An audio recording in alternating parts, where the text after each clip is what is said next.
So, good morning, kaaway. Thank you for morning. Thank you God sa daming natulog kagabi. Isa po kami sa pinagpala sa araw nito. Lord, maraming salamat sa blessing sa araw-araw. Ayan mga kaaway, ito na naman tayo. Walako na naman tayo sa ating paninda sa araw na ito. Ayan, medyo maulan mga kaaway. Medyo malamig ang panahon ngayon. Kaya muna tayo. Dito tayo sa tulay ngayon. Mag-stay. So ito po yung mga kaaway. Ito po yung aking paninda sa araw na ito. Ayan mga Bisaya dyan. Alam ko maglalaway po kayo. Ayan. Kay lami kayo ang kamuti. Ayan mga kaaway. Lami kayo na.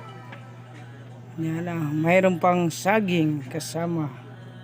Ang tamis pa naman ng kamuti na yan. So ayan, native po itong saging nito ang aking dala ngayon. Kaya paborito ng lahat ng Bisaya at Waray yan.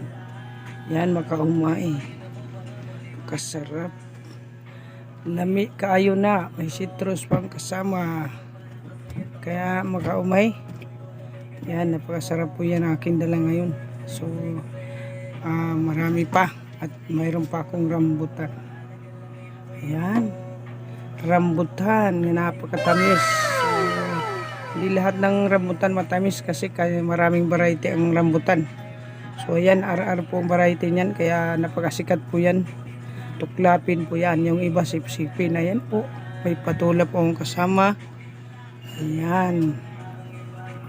Sari-saring prutas lang ang aking dala ngayon sa araw nito mga umay.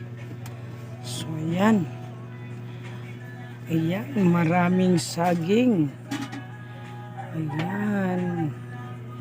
Paborito ng Bisaya. Ayan, makaumay. Talagang dagko ang lusok. O, ayan, maraming salamat po sa panonood sa aking vlog sa araw na ito. A few moments later. So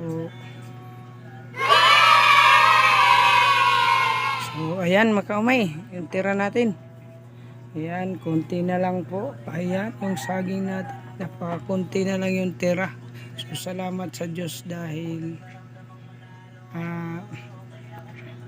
kahit paano, konti na lang yung tira ng ating paninda sa araw nito. So, ayan, salamat.